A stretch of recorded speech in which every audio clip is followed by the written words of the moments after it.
would filter not only wide but also deep. Hey, brothers, how's everybody doing? Got some hot information for us today, man. Right on. Hey, I've been seeing you in a while, brother. And how you been, man? What's going on, brother? How you doing today? How's everybody doing today? You ready to brother? Oh, man, I'm next. I walk right into it, huh? All right, brother. All right, brother. Sounds great to me. It's good to see you again, brother. Oh, man, I'm glad that appointment book's still working, bro. It's all good. It's all good, brother. It's all good, brother. Yeah. It's all good. Hello? You gotta take care of me as usual, huh? Oh, yeah. I was born in the year 1942, which makes me at this time 77. Appreciate you, brother. I was born on, I think it was 20-some block of Delashade Street. It was not at the hospital. I think my mom told me it was at home. And of course, we don't remember our birth, but we just go by what mom tells you. I never attended integrated school. All schools I attended during my childhood and into young adulthood was segregated schools. 1954 Supreme Board decision, Brown versus Board of Education, hadn't affected the New Orleans community by the time I got out of school. So everything was segregated. The 1619 Project, once you look at the whole 400 years of which the project attempts, and I think successfully so, explains, then you begin to understand it. And I always liken it to prisoners of war. And once somebody becomes a prisoner of war, a couple of 3, 4 years, or however number of years, and they come back to the community, they have to make an adjustment. They go through a brainwashing while they were gone, and you have to become de-brainwashed in a sense. So it's the same thing that with us as a people over these 400 years we've been in this country. You've been brainwashed in a negative way. And the mind is just like a computer, and over all these years, it's become generational. This is real today, although we don't have the physical bondage by way of the chains on our ankles and the wrist chains, but the mental chains are still there. And this project helps us understand about what we went through, and once we can get rid of the mental bondage, I think we can free ourselves from that point. Oh, freedom. Oh, freedom. Oh, freedom over me. And before I be a slave, I'll be buried in my grave and go home to my Lord and be free.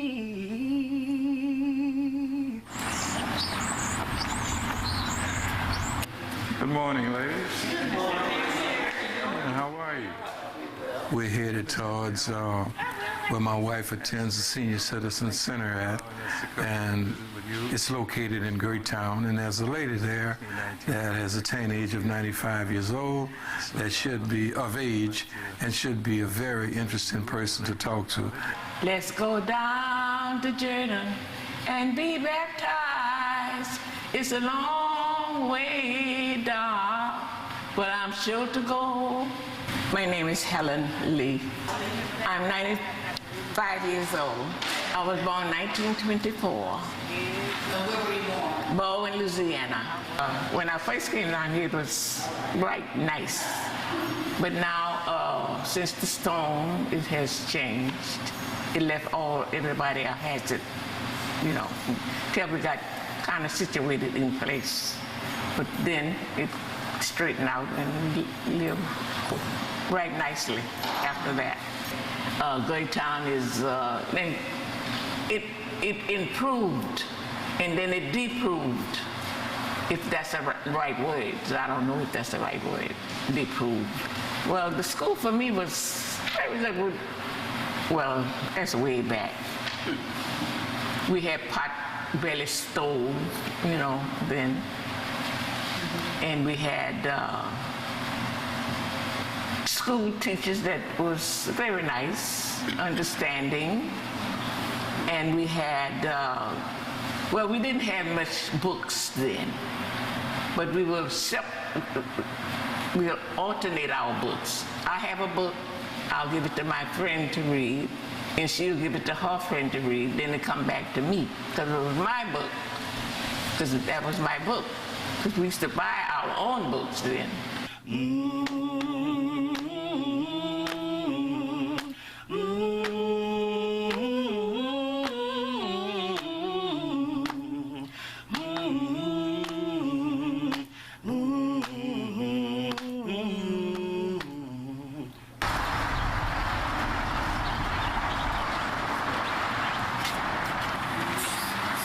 Hey, good morning, Mr. Young. How you doing, Mr. Taylor? How are you? Pretty good. How about yourself? Good seeing you again. And remember, previously we talked about 1619 project. Yeah.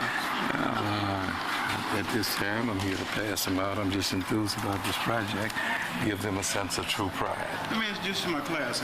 My first introduction to any type of formal schooling was by way of books called Little Black Sambo, which was very, very disparaging for a 4 or 5-year-old child to end up going to school and becoming familiar with such a terrible caricature. The Black Sambo book was a book of an individual, very dark in color, loud clothing. I think they had like loud colored jacket, loud pants, and I think the shoes were purple, and the individual had an umbrella. So it was of a comical nature. It was nothing that I don't think a child should identify with, something that looks like him that's so disparaging. But the 1619 project, very interesting project that was me so enthusiastic, because it was the first time in my life that I was able to find something that would comprehensively give me an idea of who, what, and how I got here as far as America was concerned.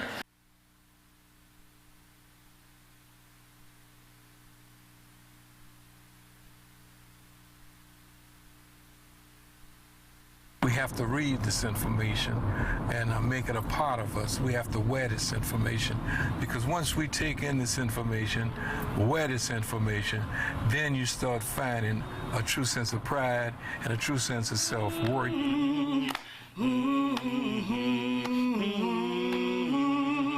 Wade in the water, wade in the water, children, wade in the water. God's gonna trouble the water. You know it's wade in the water, wade in the water, children, wade in the water. God's gonna trouble the water. Oh, freedom.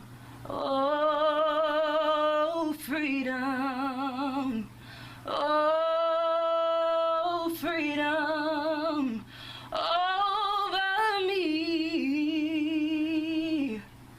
And before I be a slave, I'll be buried in my grave and go home to my Lord and be free. Oh, freedom. Oh, freedom.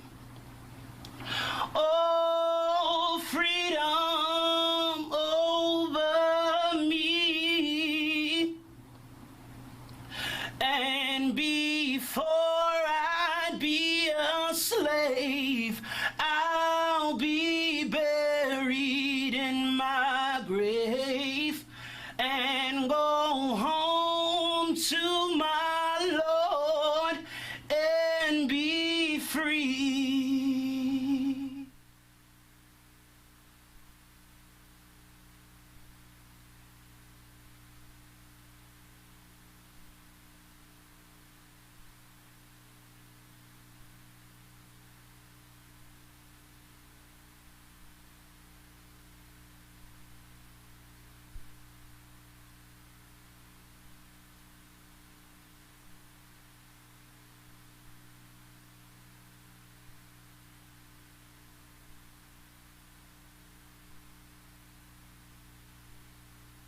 burdens, yeah.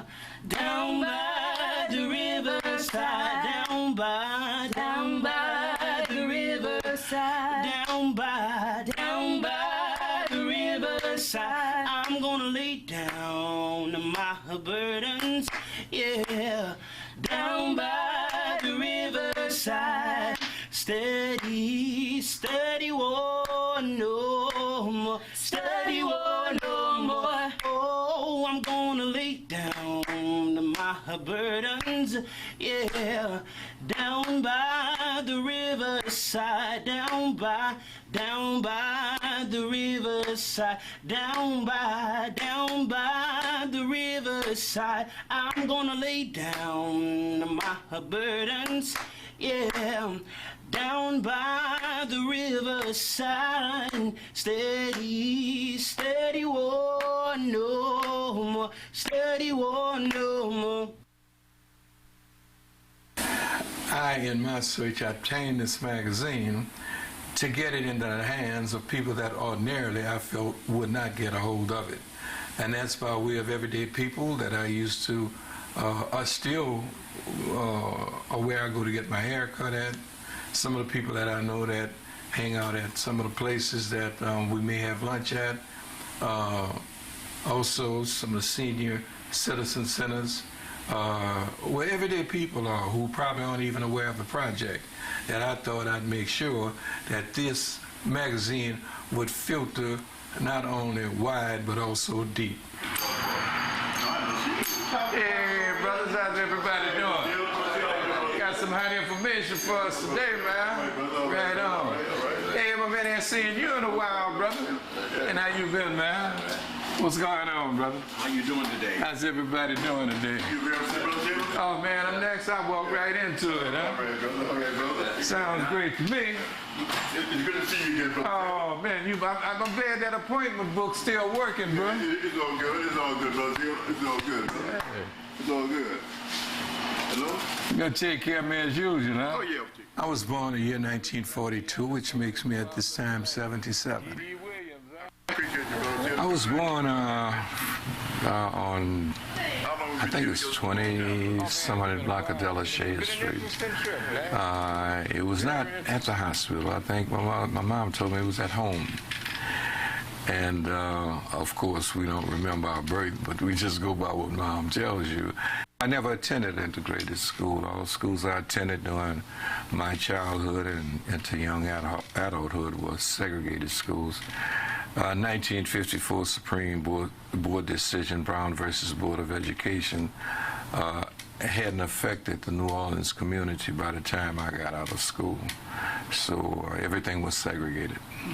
The 1619 Project, once you look at the whole 400 years of which the project attempts, and I think successfully so, explains, then you begin to understand it. And I always liken it to prisoners of war.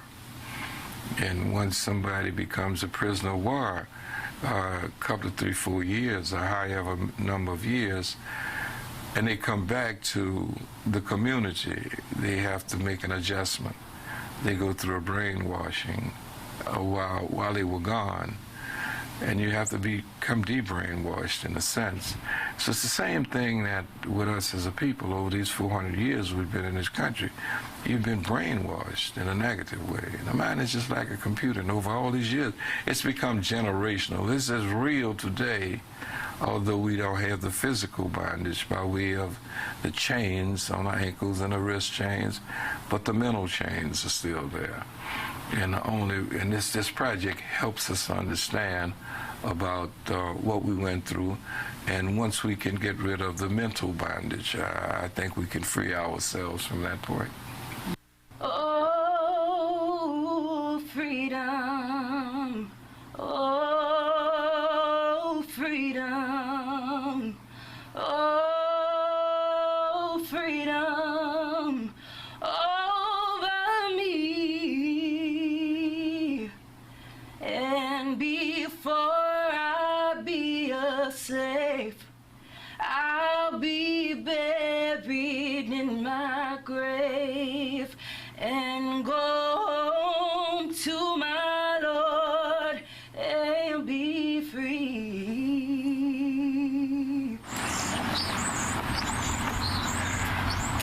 Good morning, ladies. Good morning. How are you? We're headed towards where my wife attends the Senior Citizen Center at, and it's located in Greytown, and there's a lady there that has attained the age of 95 years old that should be of age and should be a very interesting person to talk to. Let's go down the Jordan and be baptized. It's a long way down, but I'm sure to go. My name is Helen Lee. I'm 95 years old. I was born 1924. Where were you born? Born in Louisiana. When I first came down here, it was right nice. But now, since the storm, it has changed. It left everybody has it, till we got kind of situated in place. But then it straightened out and we live right nicely after that. Greytown is, it improved and then it deproved, if that's the right word. I don't know if that's the right word, deproved. Well, the school for me was very good. Well, that's way back. We had pot-belly stove, then. And we had school teachers that was very nice, understanding. And we had, we didn't have much books then, but we will alternate our books. I have a book, I'll give it to my friend to read, and she'll give it to her friend to read, then it come back to me, because it was my book, because that was my book, because we used to buy our own books then.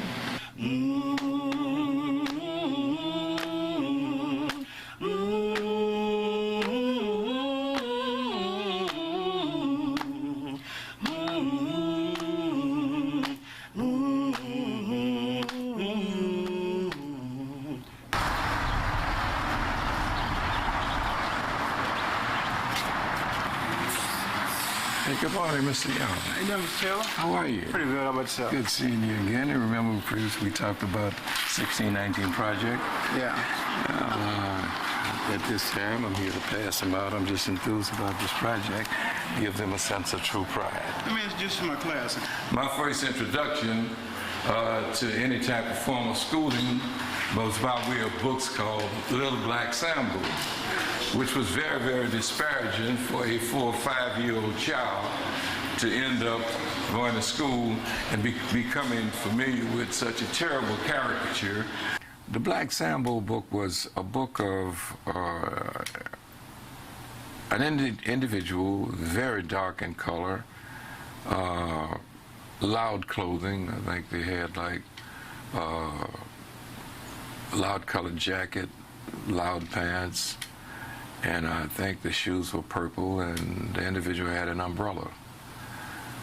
So it was of a comical nature. It was nothing that I don't think a child should identify with, something that looks like him that's so disparaging.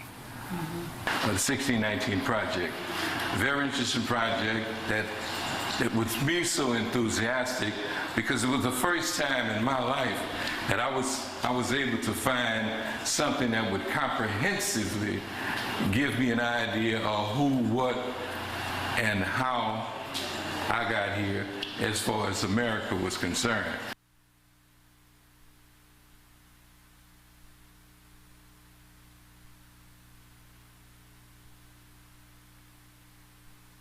We have to read this information and make it a part of us. We have to wear this information, because once we take in this information, wear this information, then you start finding a true sense of pride and a true sense of self-worth.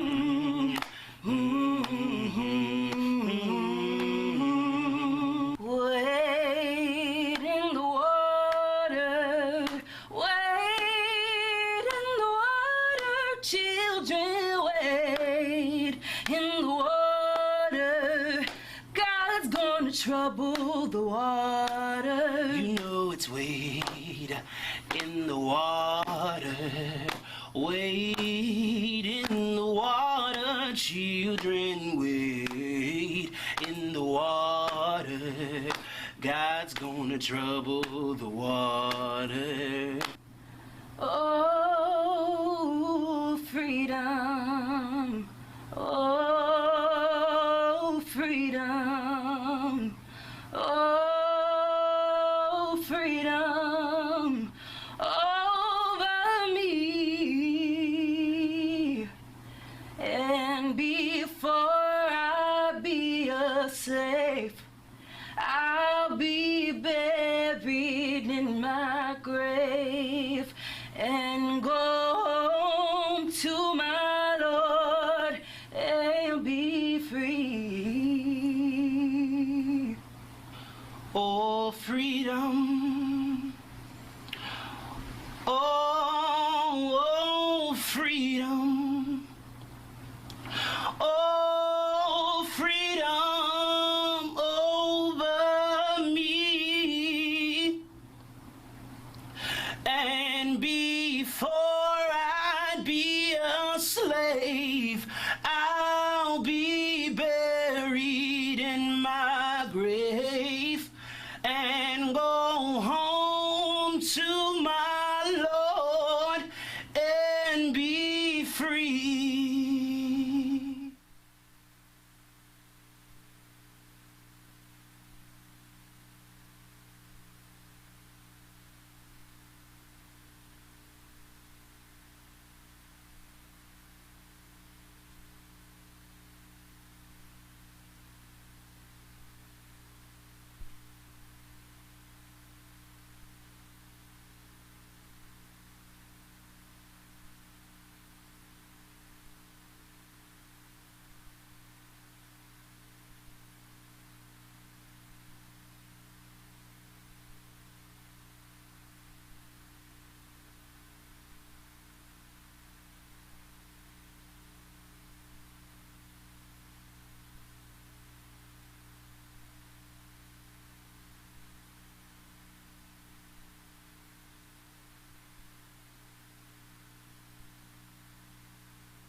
Good morning. Good morning. Good morning. All right, that's better. My name is Dr. David Robinson Morris, and I'm the director for the Center for Equity, Justice, and the Human Spirit here at Xavier. And it is my pleasure to welcome you this morning to the first Sankofa lecture, featuring New York Times writer and creator of the 1619 Project, NIKOLE Hannah-Jones, who will sit in conversation with Xavier alumna and professor Dr. Robin G. VANDER. The film you were watching, as you said and waited for us to begin today, is produced and directed by Dr. Tia Smith here in our Mass Comm department, and it features Erskine Taylor, who is a Xavier class of 1974 graduate. Mr. Taylor is here. He was here. There he is.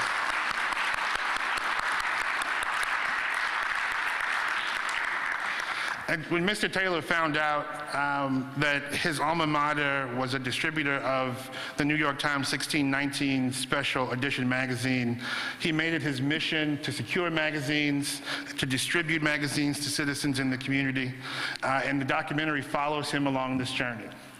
There'll be, what you saw today was a director's cut. The full documentary will play later in the year at one of our local libraries. So the Center for Equity, Justice, and the Human Spirit, what is that? We see it as a response to our calling at Xavier as a Black and Catholic institution of higher learning. And just one way we can all put our knowledge into practice toward the creation of a more just and humane society. It is the present point of intersection that brings together 95 years of our history of combating and traversing oppressive systems, triumphing in the face of adversity, and reclaiming our shared humanity.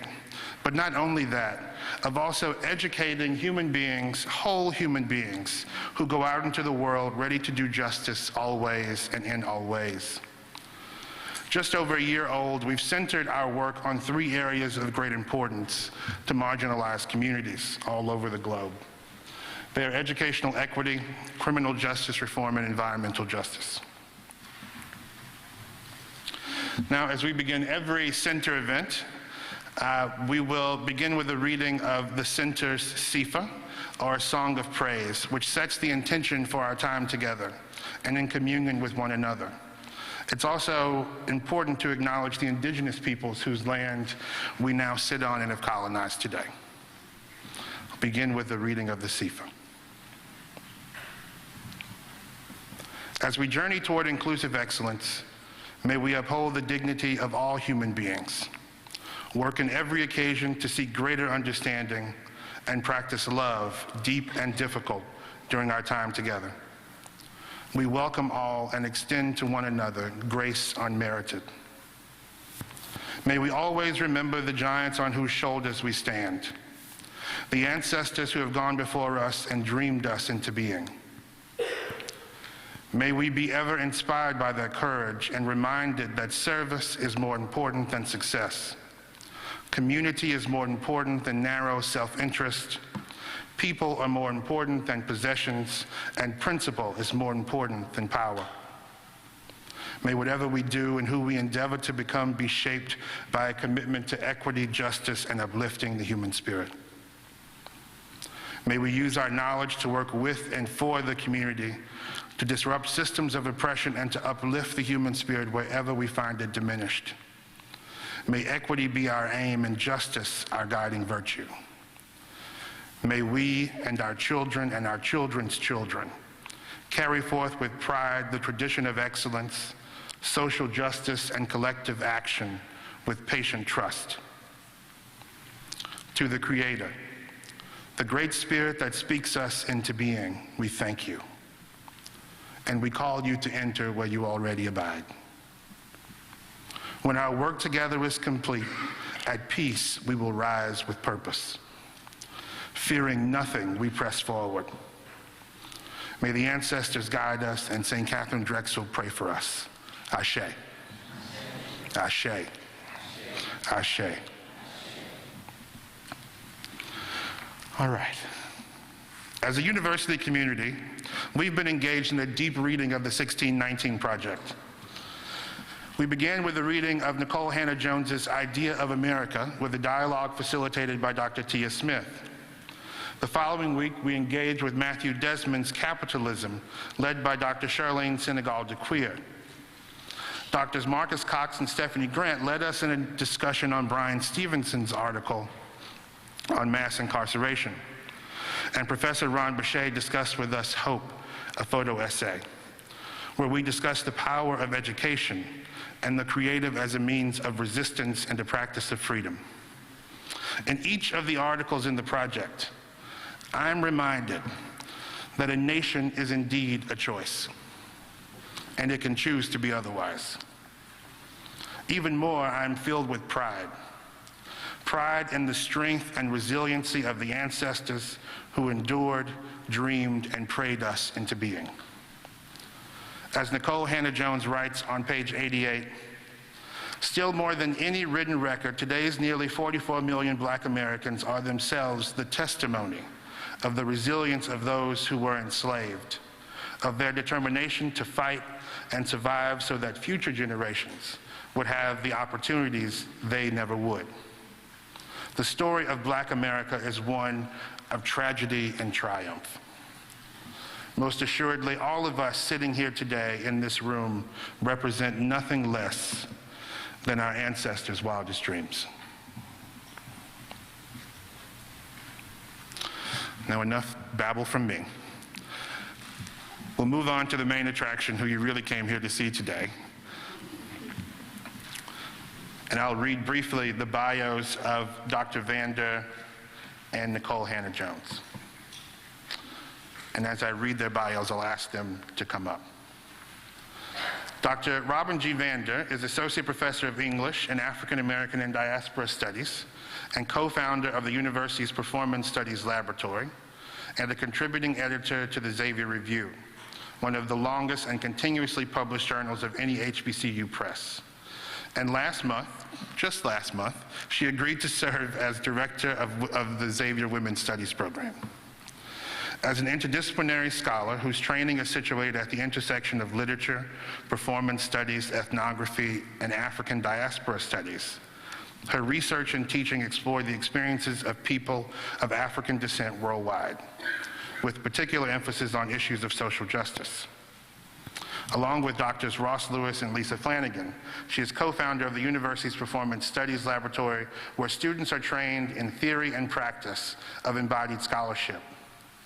Her work in this area has yielded staged public performances on the history and culture of New Orleans and issues around inequitable access to affordable housing in post-Katrina New Orleans. In addition to stage scholarship on post-Katrina New Orleans, Dr. VANDER spearheaded the review of Black political economies, special issue addressing the status of post-Katrina New Orleans at the 5-year mark. Currently, the PSL is the only entity of its type continuously operating at an HBCU. Dr. VANDER is currently completing 2 major projects for 2020. The first is a book-length project based upon her photographic exhibit, Crossing the River, The Shape of History, Cape Coast, and Elmina. The project intersects visual images of the 2 most famous slave castles in Ghana, West Africa, with literary excerpts, critical theory, and performance studies to examine the silences and erasures within the African presence that occurred both on the continent and in the Americas as a result of the transatlantic slave trade. In fall 2018, the exhibit was featured in the Ghana Pavilion Project at the Ashe Cultural Arts Center here in New Orleans. Her second major project, titled The Love Cycle, is a public performance staged in 2 parts, examining the zeitgeist of our contemporary times and the political climate leading into the 2020 presidential election. She is a 3rd-generation member of her family present on Xavier's campus. Both her maternal grandmother and great-uncle worked for the university. Her aunt, the late mezzo-soprano Emma Goldman Lewis, was a 1951 graduate of Xavier's music department, and Dr. VANDER herself is a class of 1992 alumna. Along with NIKOLE Hannah-Jones, she is also a 2003 graduate of the University of North Carolina at Chapel Hill, where she completed her doctorate in comparative literature. Dr. VANDER.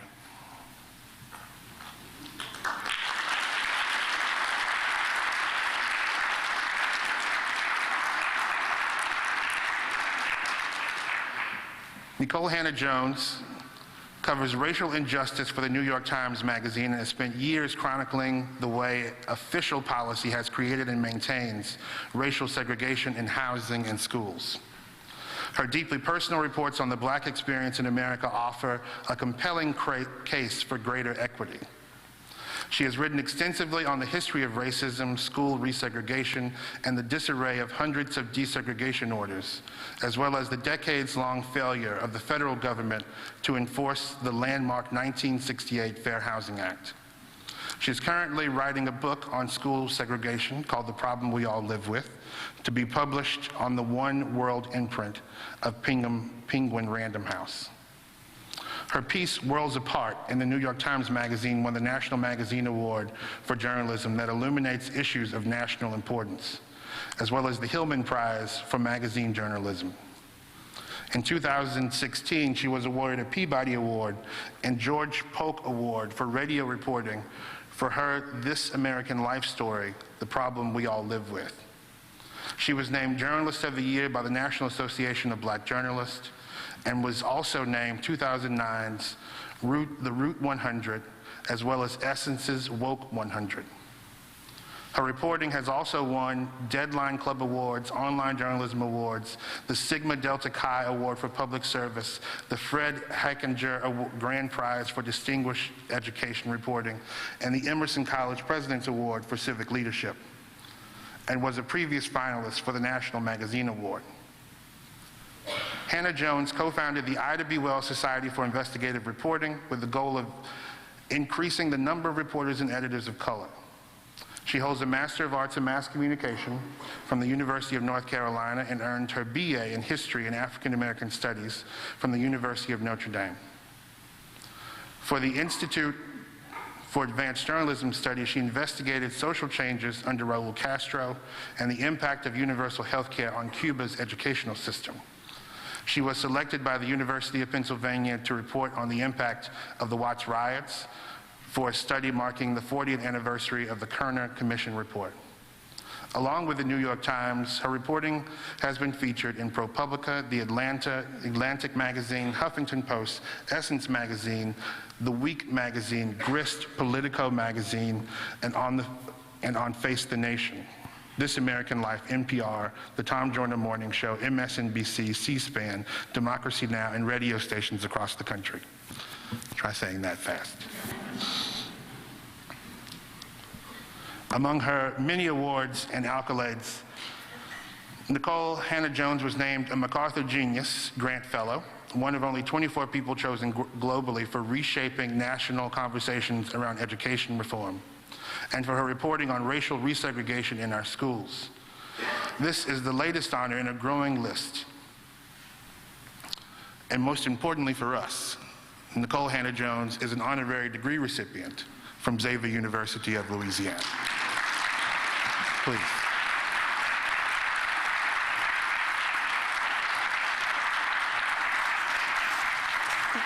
Thank you. Are we hugging?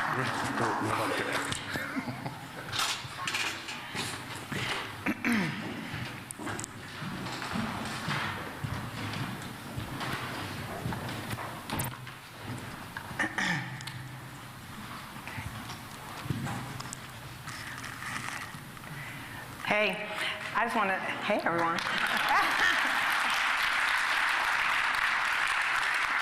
Really didn't have to read that whole bio, that was a bit much. I want to thank Dr. For bringing me here. Wendy Green, where's Wendy? Wendy came to my booth at Afropunk in Brooklyn and said she wanted me to come to Xavier and talk about 1619, and I said, sure, let's make it happen. And so she's the reason that I'm here, so thank you for that. I love Xavier. I didn't get a chance to go to an HBCU, but now I can claim one, so that's why I always come back to Xavier whenever I can. And I also wanted to shout out Angie and June Provost, who were featured in the story on sugar, are here. So just thank you for sharing your amazing story with the world and for fighting for justice for our folks. So I really appreciate you, and now I'll let you talk, sorry. That's okay, trust me, they came for you. Thank you all for spending this time with us. I think we are incredibly honored here at Xavier University to have such an extraordinary journalist, such an engaged intellect, whose passion in delving into the Black experience, the African-American experience in America, has come to fruition in such a massive project. And then to actually come to Xavier and talk about it, we're very fortunate, we're very blessed. So I thank you, Nikole Hannah-Jones, for coming. I thank all of you for spending this time with us. As Dr. Robinson Morris said in his introduction, we've spent the past 4 weeks discussing this project. And what is amazing is that each week we grew in our capacity. And I also think we grew in our humanity as well. So we started out in one room, and we were in a circle, and we filled that circle. But that conversation was so extraordinary and stimulating that when it was time for us to leave, we lingered, and we stood in parking lots and in other places and continued that conversation. And then that led to the next week. So we started out with your essay. And then the next week, we're looking at capitalism. And all of a sudden, we have to reconfigure the room. So we're not in a circle anymore. We're in a very long rectangle. And then we're also rimming the rectangle a few times. And then we have to move again. And we move to a section of the ballroom. And we're talking about mass incarceration. And the ballroom is the largest facility yet. And we literally have a rectangle again. We've rimmed the rectangle and we've rimmed the room several times. And each time, the conversations included Xavier, administrators, faculty, staff, students, members of the community. And it was almost as if after one conversation, each individual went back and told someone else, and we just kept multiplying, and here we are today. And I think that's a testament of what we've been longing for in this. Professor Bechet isn't here with us today because how serendipitous that at the same time we're doing this program is the reenactment of the 1811 Louisiana slave rebellion. So I think that there's just something divine happening in the universe, that we're having this conversation at the same time we're having this reenactment. But one of the things Professor Bechet did in looking at Hope, the photography exhibit, was to bring up a series of African American photographers. And we belabored that conversation because it made us realize the currency of art and the image, and it made us realize just the breadth and depth of this project, that no stone was left unturned in the 1619 project. I want to start today with something that stirred me in Professor Bechet's presentation. As he was talking about all of these different African American photographers, and we had images of each individual and his or her work, I remembered something Gordon Parks said as I saw Gordon Parks, and for some reason that has framed my grasp of the 1619 project.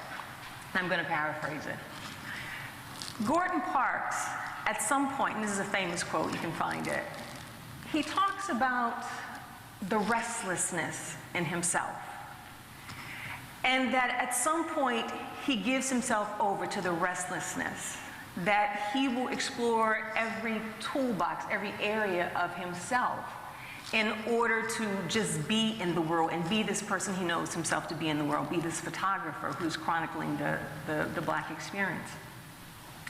And it was something about the idea of restlessness that I've held on to. Because if you do any work in Black studies, if you do any work that addresses any aspect of the Black experience, the African American experience, either in the United States or globally, you begin to feel a restlessness because you're always having to shift gears to think about something else. And so we're hearing Hannah Jones's bio that's telling us, you know, she's doing this work and she's doing this work looking at education, but then we're also hearing something about housing and we're hearing something else. And so many people spend their careers doing the deep dive in one area, right? But to really take in the African American experience is to keep having to shift gears, keep having to look at what else is unfolding, what else is getting ready to catch on fire, what else needs to be addressed. And so, as Dr. Robinson Morris is reading these bios, and I see Hannah Jo, put her head down like, no, don't. And I'm thinking, there's so much to be said about the work, because there's so much work that still needs to be done to make sense of the Black experience, to make sense of it, to begin to address it. And so it is this restlessness that comes to rest in the 1619 Project. And when I say rest, I don't mean stop, I mean as a gathering, as a place where all those who've experienced the restlessness, who have wrestled with history and the implications of race in America in their work, and even just in their being, people who aren't even nowhere near working in these areas. This 1619 Project finally gives us a cohesive body of scholarship that makes it accessible to everyone. This is not an elite project. This is a project that was meant for everyone to access. And that's the beauty of it, that for us to understand the meaning of America is to make the conversation accessible to everyone. So I'm going to stop now, and I'm going to turn it over to NIKOLE Hannah-Jones for her comments, and then we'll have this conversation, and then we'll bring you all into the conversation, and hopefully we experience the fullness that I know I'm feeling right now. Okay. So is there anything you want me to start with in general? Yeah, you know, we know why the project, but when did you first envision it, and what was the catalyst? Because literally you're shifting gears a bit, and this is a massive project. Yeah.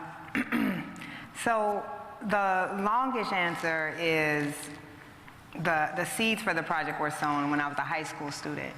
And I've talked a lot about how I was bused into white schools starting in 2nd grade all the way through 12th grade. And my high school offered a 1-semester Black Studies course. And in 1 semester, we were covering all of ancient African history all the way up to the Civil Rights Movement in 3.5 months. But even that truncated history exposed me to more history of Black people than I'd ever had in my prior 11 years of education. And I just got this insatiable appetite to learn and read more history of our people, because I had been taught we hadn't contributed much, that our history basically was white people owned us, and then white people freed us, and then Martin Luther King marched and gave his speech, and that was it. So seeing like all of these books and all of this history, for the first time I started to feel whole. I started to be able to understand my world and my people. So when that class ended, I kept asking that teacher, his name is Ray Dow, still correspond with him, never forgotten him. He was the only Black male teacher I ever had. And I would say, give me another book. What else should I read? And he handed me this book called Before the Mayflower. And I'm reading the book, and probably 30 pages in or so, I come across the year 1619. And I just remember, I jokingly say, if you've seen the Malcolm X movie when Malcolm is in the prison cell and Elijah Muhammad comes to him in a vision, that date was almost like this ray of light vision, because just something clicked, and I understood every person in America knows the Mayflower, but no one knew the white lion that came a year before, carrying 20 to 30 African people, and clearly much more important to our national narrative than the people who came on that Mayflower, but that we weren't taught that for a reason. So I've been thinking about 1619 since then, and all of my friends know I've talked about 1619 for a long time, and even on my Twitter bio, I write that I cover race in America from 1619, which is basically from the beginning. So I come across a date that year, and something else happens, which is that same teacher, I went to him and complained about how our high school paper never wrote about kids like me, who were the Black kids being bused into this white school. And that we were pretty much invisible in our newspaper. And being, the black educator that he was, he told me either join the paper or shut up and stop complaining about it and don't come in here and say anything. And so I did. I joined my high school paper. And I had a column called From the African Perspective. And my first investigation was whether or not Jesus was white.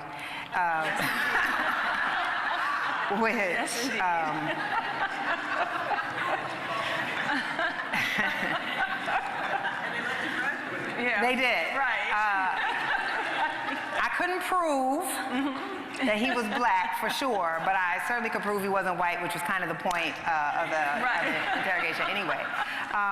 But I felt at that moment, so I won my first journalism award in high school, and it was for a piece I did on the stereotypes that black kids face because we came from what was considered the black side of town, and how we always had to live under these stereotypes about our intelligence and this fear of the neighborhoods we came from and what kind of students we would be.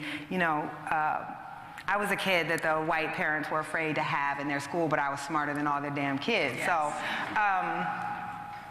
when I won that award and when I saw my classmates for the first time actually reading our high school paper, because there were stories in there that pertained to them, I really understood the power, even at that age, of controlling your own narrative and writing your own stories and not letting other people write your stories. So that's when I began thinking about journalism, but also really began my deep study of the history of race and black folks, and largely self-taught. So fast forward. As the anniversary is approaching, I was on book leave last year, and about November, I started thinking, this anniversary is going to come next year. I think it's one of the most momentous occasions in American history that had such an impact on everything about American life. But most Americans have never heard of the year 1619, and this date was going to come and go with no commemoration or acknowledgement of what happened. And here I am at the New York Times, the most important journalism organization in the world, and I have a platform to do something about that. And in some ways, this project, which what you guys have is not the bulk of the project, it's actually the magazine. Not the broadsheet is a history. The magazine is really assessing the modern legacy. And it was my chance to answer that quintessential question that black folks get all the time, which is, slavery was a long time ago, why don't you get over it? So I was like, we're going to actually use this project to show that we can't get over it because America has not gotten over it. Absolutely. And that you can look all across, y'all can clap for that, 'cause that's true. You got it. It's funny because I'm always like, look, nobody wants to get over slavery more than black folks. Are you kidding me? Like, if we could just be free to live as every other American, Lord, would that not be a beautiful thing? That's what we want. So I was thinking that this piece had to force us to confront this living legacy, not write about just the past, but say you can look across all these aspects of American life that you think have nothing to do with slavery and anti-black racism, and we're going to show you through rigorous scholarship how that is not true. We are going to make these connections and hopefully blow your mind when you think about it. Because the truth is, we know that the history of slavery has been marginalized in our narrative. It's been treated as if it was kind of a blip, as if it didn't really impact the larger society. And therefore, black folks are told that our problems are our own making. And this was going to push back against that whole narrative. And so every story was carefully picked. Could the scholarship back up the claim, and would it surprise you? I didn't want to tell people things they already knew. And I wanted it to be where even if, I know I like reading lots of words, but I also know lots of Americans don't like reading lots of words. I wanted you to just be able to look at the table of contents, and just by seeing, there's a story on traffic, there's a story on sugar, there's a story on democracy, there's a story on mass incarceration, like all of these things that even if you didn't read the articles, you would understand that the architecture of slavery and its legacy expands all across our society. And in doing that, I hoped we could finally confront the truth of who we are as a country, not this exceptional nation built on liberty, but actually an exceptional nation built on the hypocrisy of saying we are a country built on liberty, but we were really also built on enslavement. Right. There are several things you said that I want to come back on. One is, It's amazing the impact education has on a child's life, not just their sense of self, but what they understand about the world and society they live in. And when you're talking about this one course, I remember being in grammar school and the emphasis is February, Black History Month, and that's it. And for us, it was always slavery and then the Civil Rights Movement. It was like these two periods, that's it. And I was a voracious reader as a child. And what's interesting is children pay attention to the things that adults do. So every evening when my dad came home from work, he would have dinner with us. We'd watch the news. My dad always read the newspaper at night. So as a kid, I started reading the newspaper at night. And you start to see and read all the things that you're not getting in school. But then as you get older, you start to realize there are things that you're not getting in the paper also, right?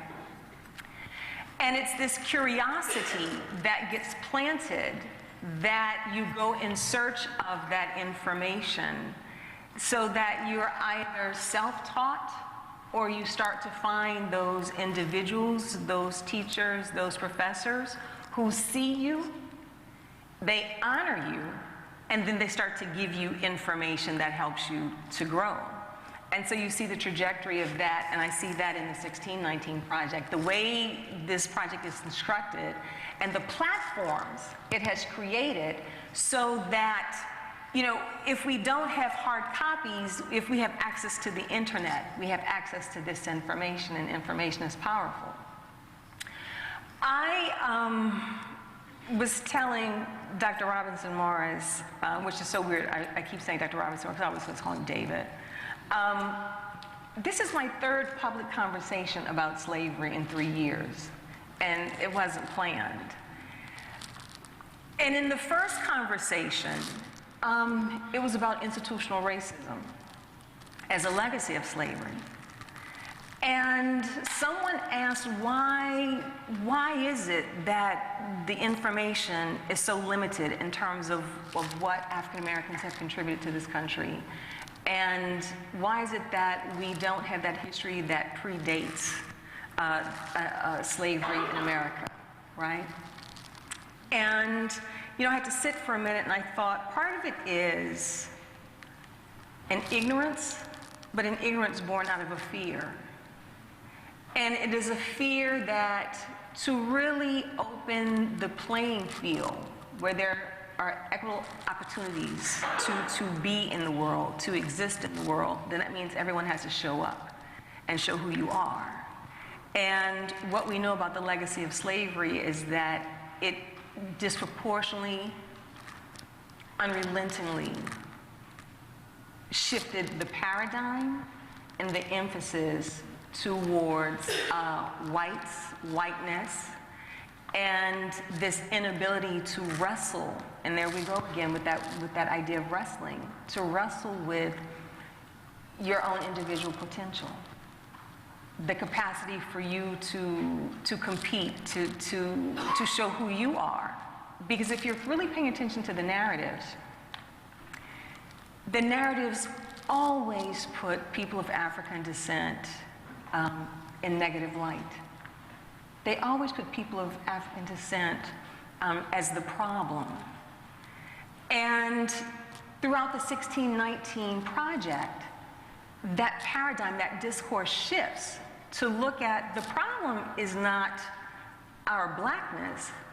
The problem is your thoughts of our blackness, and even more your thoughts of what your whiteness is. And you're having to confront that. And I think that is a very telling aspect of this project, is to read it and not set simply in history. Because the other thing is people are very quick to dismiss history, which is extraordinary to me. That happened then, and we're in the 21st century. Why are we still dealing with this? Because you're still living it, because you're still benefiting from it. And so to create a project that gives us history, but then literally connects the dots of history to bring us to the 21st century so that you see this isn't black people who can't get over it. This is black folk who are still having to deal with it, whether you see it or not. And the project deals so much with the institutionalization of disparities and inequity.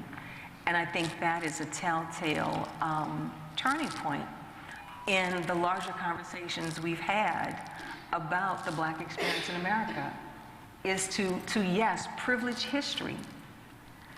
But for all those who would say that was history, that happened then, and you all need to get over it, this project says, how can we get over it when you're still benefiting from it? And that's critical. That is a critical piece to this project, right? There's something that I wanted to point out, if it's okay. When you're looking through the different articles, we keep coming back to this notion of fear and how whites' fear of blacks just contributes to not only the institutionalization, but also the violence that we have historically experienced. How did you work with the contributors so that collectively there's piercing honesty and truth-telling, but there has to be a way so people can also accept it? Does that make sense? Because people are quick to turn off and shut down when they think that they're being attacked. And this project is very clear. It does not cut corners. It names names. And yet somehow it has rendered this conversation accessible and palatable without compromising or negotiating on what really needs to be said. So how did you do that? How did you talk to the contributors, communicate with the contributors, to not just, go all in, as many would want to do, but to maintain such a fluidity and a balance and a thoughtfulness, but also a very critical and precise eye in terms of what has happened and what is this about? I think what I hope to do was, in all the conversations we had with the contributors, was made it very clear what we were trying to do and what the arguments were going to be. Mm-hmm. This was not simply a laying out of facts. It was saying we are going to make this argument, that we are going to radically reframe for a general audience, for general population, the way that we have thought about our country, its founding, the role that Black Americans have played, and the role that white Americans have played in constructing this architecture. And because of that, I wanted every piece to have voice. Every piece had to have narrative. We weren't going to shy away from having a point of view, which often in journalism, we try to practice this view from nowhere, a dispassionate laying out of facts. Well, we're not going to do a dispassionate project on slavery. You should feel a lot of emotions about what this country has done, and the look had to be really unflinching, or what would be the purpose of a project like this. But I didn't, every writer who was selected because I knew they could do that type of work without me having to hold their hands and tell them what to do. As a writer myself, I don't want someone telling me how to do my work, but give me, the framework in which to do the work that was being done. The most important thing to me about the violence is the violence that white people perpetuated against Black folks was not about fear. Mm-hmm. It really wasn't. It was a very rational violence. Mm-hmm. And we're taught that it was a violence of fear, but it was a rational violence designed to control and to ensure that Black people, particularly in places where Black people outnumbered white people or where there were large numbers, despite what we've been taught, and I know I don't have to tell the Black folks in this room this, people don't submit voluntarily to slavery. Mm-hmm. People don't voluntarily allow themselves to be tortured and forced to work for no pay. We're in New Orleans, which was the largest slave market in the nation. Some 52 spots around this city are places where black people were bought and sold. Some 100,000 black families broken up just right here in the city. No one submits to that. So the only way that you get people to submit to that is through the use of violence and the fear that violence brings. So as we're working on the project, that violence had to be a major theme throughout, because that is the only way that you have ever been able to control black people. And even with that fear of violence, black people constantly resisted, constantly. So when you think about being taught about, during Black History Month, we learn about Harriet Tubman and Frederick Douglass, maybe about George Washington Carver, but you don't learn about the condition that they were escaping from. And you don't learn about the fact that escape was resistance and how dangerous it was. You don't learn about the institution of slavery. There's a reason we're not taught about resistance. There's a reason we're not taught that black people constantly fought back. And there's a reason we're not taught about the type of violence that white people sustained against people both during slavery. It was public violence. Public violence sends a message. So it wasn't just, I'm going to punish you. It's, I'm going to torture you in the public square. I'm going to call in all the enslaved people from the field and from the cabins, and they're going to watch. They're going to watch what we do to you, and we're going to keep you in that torture position for a day or 2 or 3 days, so that every person who walks by you knows that this is what's going to happen to you if you resist. That violence continues after the end of slavery. We go from 1865 to 1963. With nothing in between, as if nothing transpired in Black American life between those periods. And there's a reason. That erasure is very important to the narrative. Because the narrative is, we freed you in 1865, get over it. We're not going to talk about why Dr. King even had to have that March on Washington 100 years later, since you said you freed us in 1865. But that period is followed by 100 years of sustained racial terrorism. Literally. Racial terrorism, where violence, again, is very rational. So we're taught like lynch mobs were just these bloodthirsty groups of poor white trash who strung people up. No, these lynchings were strategic. They were public for a reason. The torture of black people, where it wasn't just enough to hang you, but we want to castrate you first. We want to burn you. We want to drag you through the town square. We want to dismember you and give your body parts out as souvenirs. That violence is serving a purpose. And that purpose is both a form of social control over people who would not submit to their own oppression, and it also is a way to justify the oppression at the same time. So when you think about, my argument that our true founding was 1619, not 1776, because our true founding is when we decided that we were going to engage in the institution of racialized chattel slavery. And in 1776, the founders are grappling with how do we say we're going to be a nation built on the individual rights and liberties of men, right? How many of you can recite from memory the opening lines of the Declaration, right? We hold these truths to be self-evident, that all men are created equal, endowed by the Creator with inalienable rights. How do you write those words while holding 130 people in absolute bondage on a forced labor camp where people are tortured to work? How do you write those words with your own family members in slavery? With your enslaved brother-in-law, the brother of your wife, sitting in the room with you to keep you comfortable as you're writing this global declaration of liberty and freedom? How do you write "We the people of the United States" in a constitution that is supposed to be this liberatory document by holding 1/5 of the population in absolute bondage? And the way you do that is to say those people aren't actually people. So the "we the people" doesn't actually include them. Therefore, it's not a hypocrisy, it's not a lie.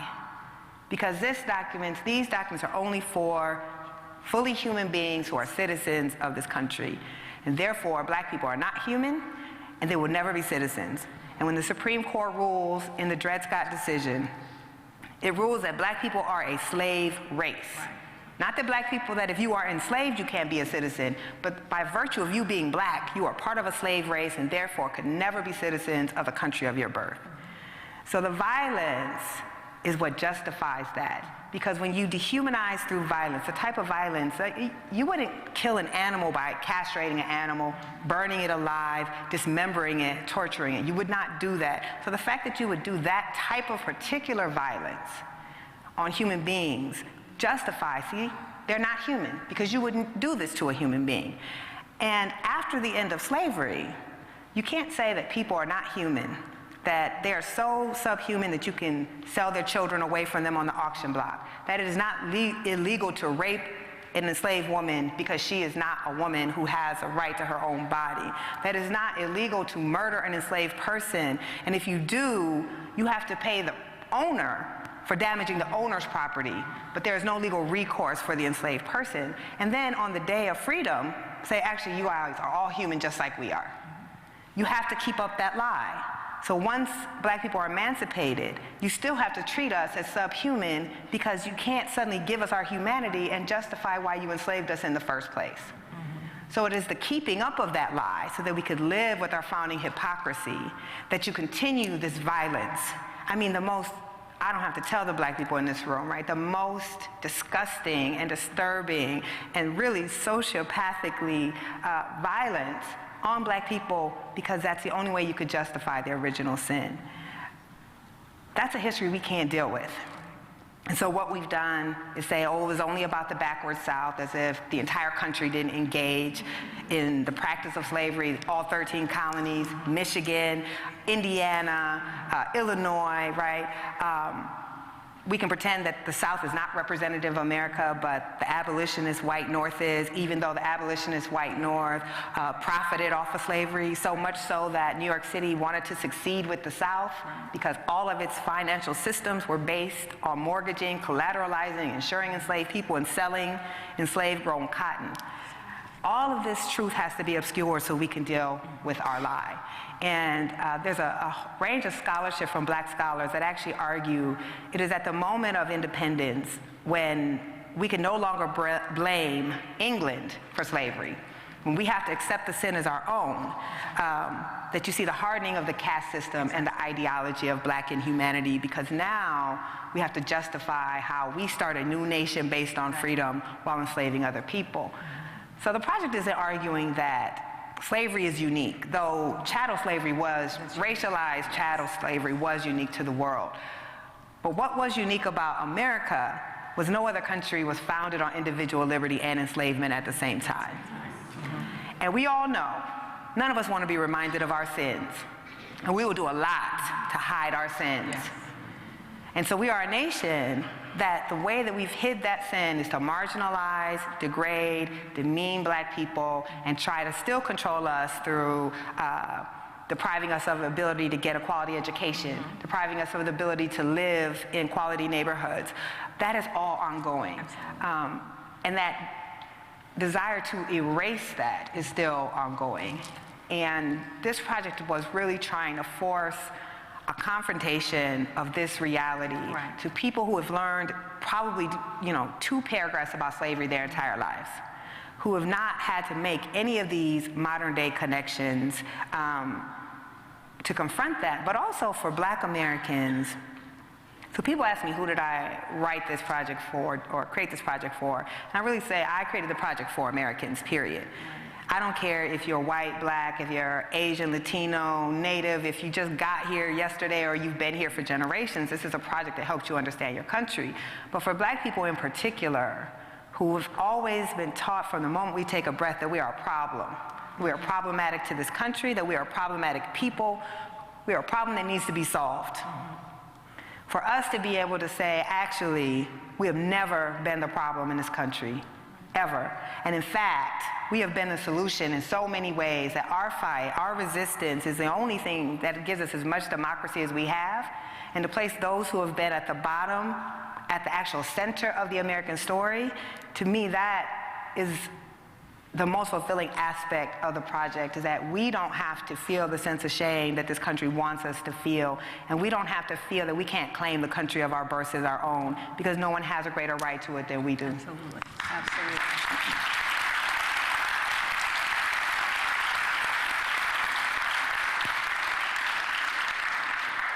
You mentioned the contradictions And one of the things I tell my students in teaching Intro to African American History and Culture courses, because they constantly are asking questions, well, the law said this, but they're doing this.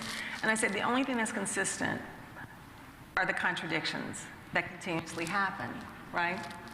So when you're looking at, even before we come to the United States, when with the 13 British colonies, you see where laws are being passed as situations develop to address the issue of slavery, to address how we deal with race.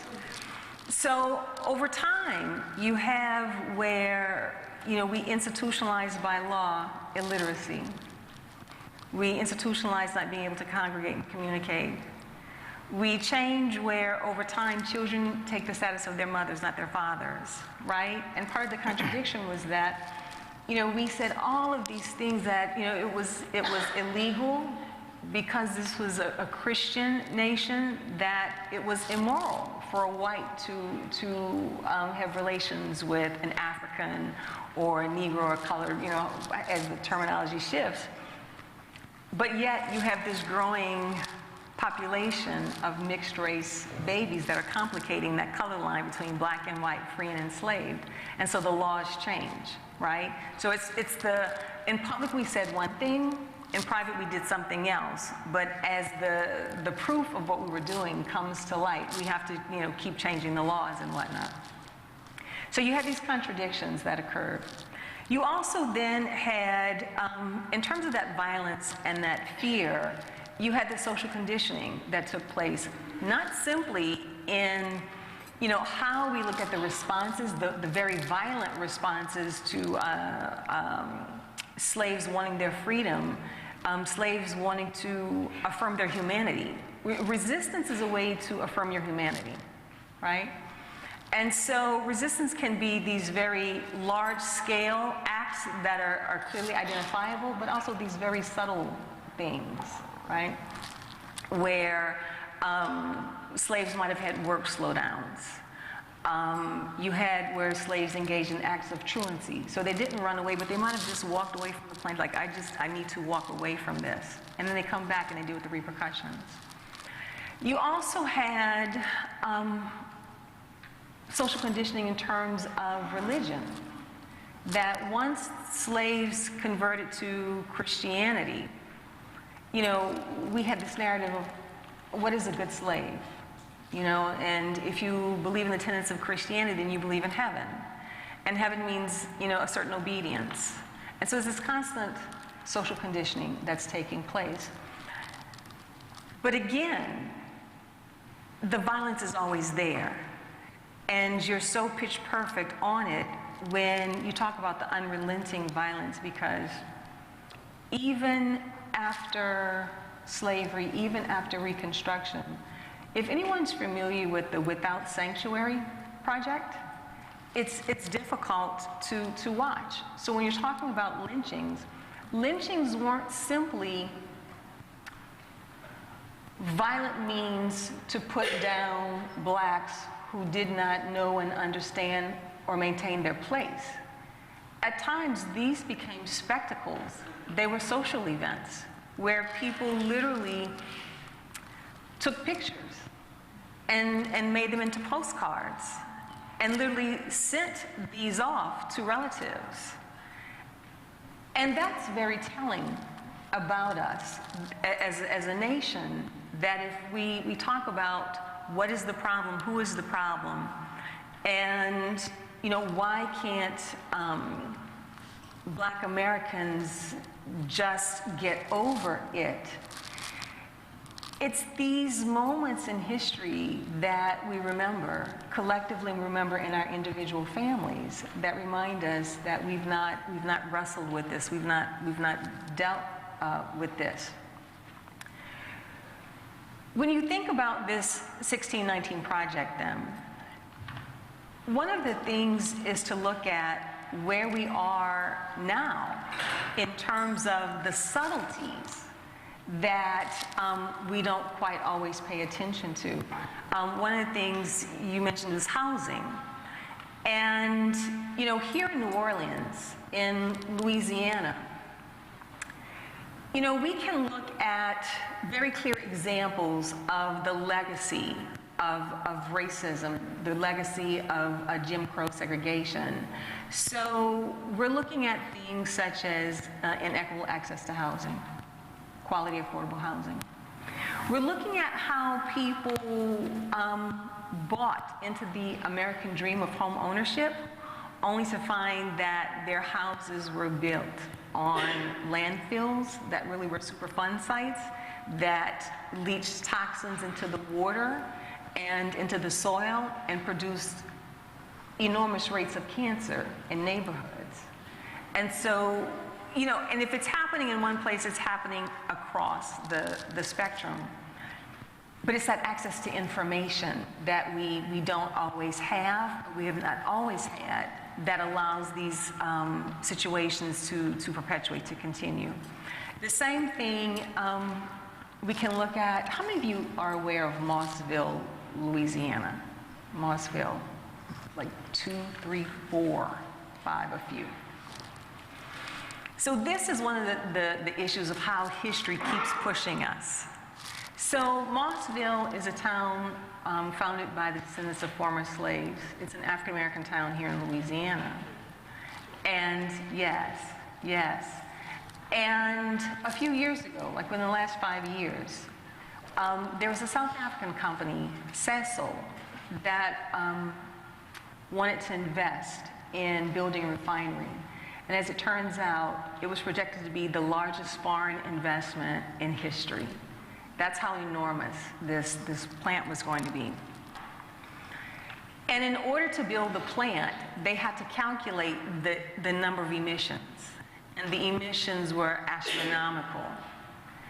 And so in order to push in getting this plant approved, they had to buy up land to create a buffer zone. And of course, they bought up the houses in Mossville. And you saw where there was this fight between those who wanted to stay, this is history, versus those who said this is economics. And, you know, how many people will this plant hire? And oftentimes you find there's this tension between history and honoring history and having to deal with the economic side of life. And Mossville was a very clear example of that. Most people were not even aware that this was proposed. And that's another aspect of what happens with the Black experience. The things that happen in individual communities that are absolutely detrimental, that are based on legacies of racism and segregation, those things don't always come to light, and they don't always come to light in a way that more people beyond also are able to advocate for them.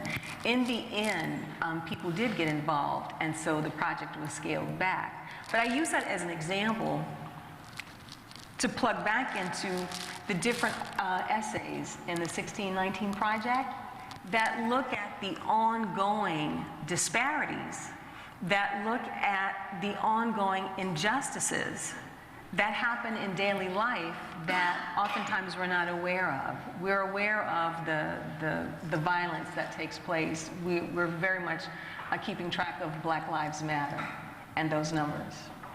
We are looking at what's happening into Flint, Michigan, because it made the news. But it's the silences, those episodes that we're not always aware of, that are also detrimental to the Black experience. So one of the things then is to look at how did you determine the different areas you would consider. For example, we have this article on sugar in Chalmette and Araby. And if you're really reading this project, New Orleans and Louisiana subtly keep coming up.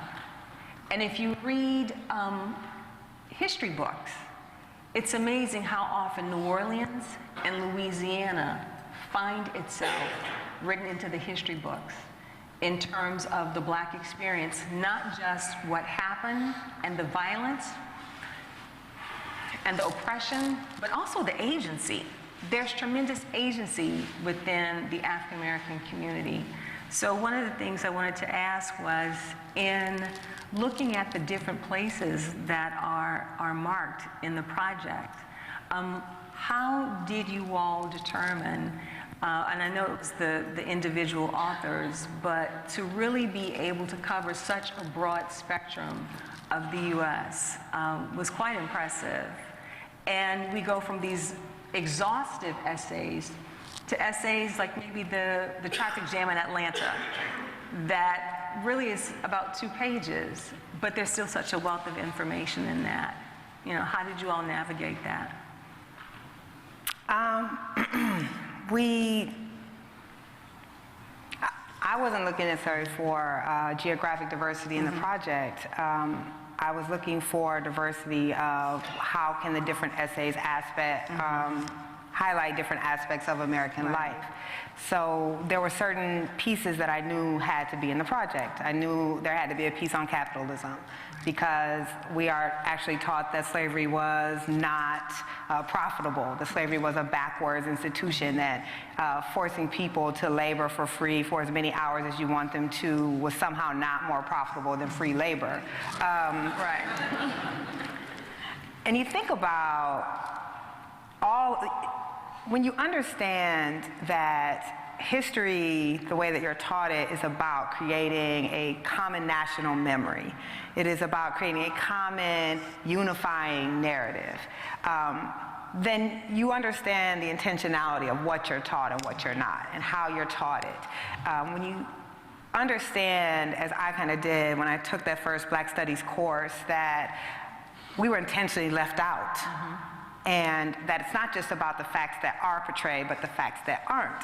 And when you are a Black child and you're growing up and you have no place in the narrative, and then you look at the conditions that your people live in, then you fill in the gaps with the stories that white people largely tell you.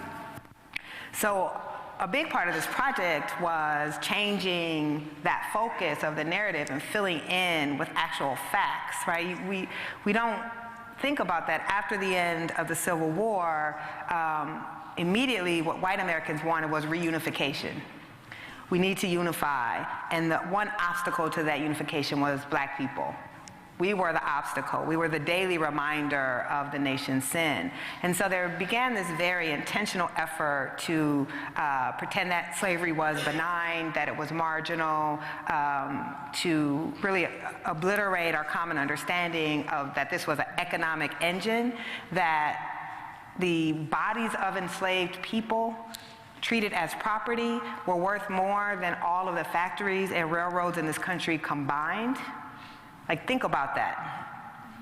That our bodies were worth so much that people couldn't afford to buy us. You had to get a mortgage like you would on a house, put a down payment down on enslaved people, and the bank would finance the rest, and then you would use the collateral of enslaved bodies to purchase other enslaved people or to pay off your debt. All of this gets obscured in the history because we need to pretend that we didn't really need slavery to develop as a country, that the forced bondage of Black people really isn't what led us to become a superpower, right? We have to obscure all of these truths. And so in picking the pieces, I was like, every piece is going to pick at that narrative and really highlight, nothing in the 1619 Project is original. We used scholarship. We relied heavily on the work of scholars who are living now, of the work of scholars who are long past. Black Reconstruction was pivotal for kind of my structuring of my essay by W.E.B. Du Bois. But that we were going to pick all of these different aspects and things that we didn't know. So capitalism had to be a part of it. The sugar actually came because Khalil, so I called together a brainstorming session with some of the most preeminent scholars around these issues in the country. And we had a huge brainstorming session. I was like, this is the conceit of the magazine, which is we are going to trace the living legacy of slavery. What are some of the things that you think we should be covering? And Khalil Muhammad, who is an excellent scholar at Harvard, writes a lot about the criminalization of Black people, talked about sugar. And that wasn't even a story that I was thinking about, because of course when we think, not in Louisiana, I know y'all understand,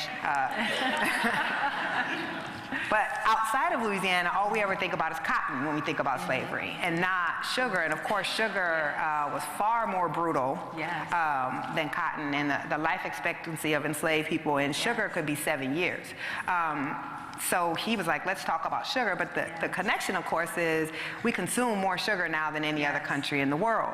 And of course, that black people are dying still from sugar, but from sugar diabetes now, as the country people say, or my family. So it was just important that all of the pieces were making these connections of this overwhelming net. Because what's also critical to this understanding, it's not that black people were struggling under one system of oppression. Like if there was one thing we could overcome, but it was like every aspect of our lives. There was not one space, except maybe music, and not even music or art, right, where we were just left alone to try to thrive. And if you understand that architecture, I was saying last night, I liken the 1619 Project to really all of the work that I try to do to taking the red pill on the matrix. And my husband's always like, that's why your hair is red. It's not actually true. But if you take that blue pill, you can just go around your oblivious life and pretend that the world that we live in was not somehow, sorry, Mom, was not somehow intentionally created, and that the inequalities we see and the structures that we see were not created. But if you take that red pill, if you read the 1619 Project, then suddenly everywhere you look, you see the architecture of oppression, everywhere. And you can't unsee it. Now, you might not do anything about it, but you can't pretend now that you didn't know. And the way that we understand that 1776 was a long time ago, but it still matters, right? That our identity, that our ethos, that our beliefs about who we are still matters 250 years later. The way that we love our Constitution and say that our Constitution still matters is the same way that you cannot deny that 1619 still matters, even though it was a long time ago. That you can't obscure the fact that our Constitution was not a document of liberation. If you read it, which most Americans have not, but if you actually read it, it is a document of liberation for white men. But it is a decidedly anti-democratic document as written. It denies the vote to the majority of Americans. Women couldn't vote under that Constitution, Native people couldn't vote under that Constitution, and black people surely couldn't vote under that Constitution. But at the same time, the founders know, right? So the other thing we hear all the time is we can't apply modern morals to them back then. But all you have to do is read their writings, and you know that they were grappling with their hypocrisy, and they were very aware of it. And the British, who did not want the colonies to break off, were certainly aware of it, because they called it out daily. They said, how can you talk about us enslaving you when you actually enslave humans for real? And you see the founders grappling with the understanding that they want to found a new nation, and they're making their plea to the world about why they need to be free, but they are completely reliant on slave labor in order to even feel they can break off from the most powerful nation in the world. Think how we're taught about our founding fathers and the first presidents. 10 of the first 12 presidents of our country were enslavers. We're taught that that is somehow incidental. An asterisk. The most powerful men in America become president. So it is not an incident that at that time, the most powerful men who could be president of this country were powerful and wealthy because they owned human beings. So when you read the Constitution, of course, the word slave or slavery does not appear in this document.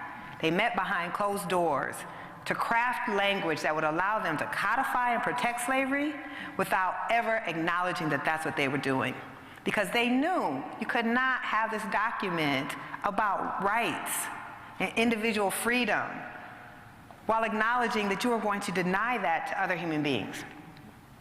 And so the first time you see the word slavery in the Constitution is not until the 13th Amendment abolishing slavery. These are intentional decisions. Thomas Jefferson writes that if God is just, we will pay for these sins. Yet he doesn't free the people he owns even when he dies. And in fact, only one of them freed the people he owned, and that was George Washington, but he also did not free them until he died. And he actually didn't own most of the people he owned. His wife did. And so when he died, the people his wife owned were sold. That we're not taught this history is intentional. And it defies the narrative that we've all been taught about ourselves. And then it allows us to say to black people, well, why don't you just try harder? What do I owe you? I never owned a slave. You were not a slave. This is true. You also didn't sign the Declaration, but you're claiming that shit, so.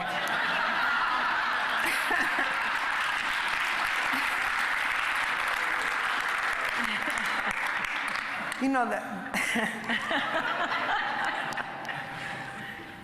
You can't claim some of the heritage and not all of it. Yes, yes. And what I'm saying is I'm not expecting that white people should feel guilty about slavery if you don't enslave anybody yourself. But I am saying that you can't pretend that you're free of that legacy.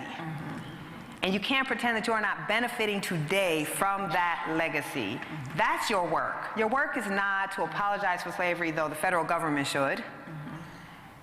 But your work is to look at the life that you lead now is a direct connection. You inherit the good, but you also inherit the bad, and you inherit the debt that is owed. And I'm hoping then, with the red pill, that decisions have to change, and that we actually do have to force a reckoning. And I think the power of the project is, of course, the explication of history that we're trying to do, the way that we try to make it clear that as Faulkner said, the past is not dead, it's not even past, like that this is true, by shaping kind of the modern legacy, but also understanding the power of doing this particular Black Ads project in the New York Times. Right, that matters. If I had done this in a different publication, it wouldn't have landed in the world in the same way, and we understand that. We understand the power of the paper of record, the paper when historians, when people want to study the past and understand America, they look to how the New York Times reported that. And to put this volume into the archives of the New York Times and to give the legitimacy of this argument because it is put out from the New York Times, that's really the power of it.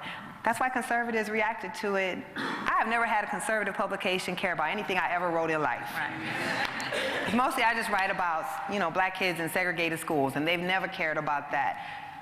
But they cared about this project because they feared what that knowledge can do. You talked about literacy and understanding that black people were the only people ever in the history of this country for whom it was illegal to learn to read and write.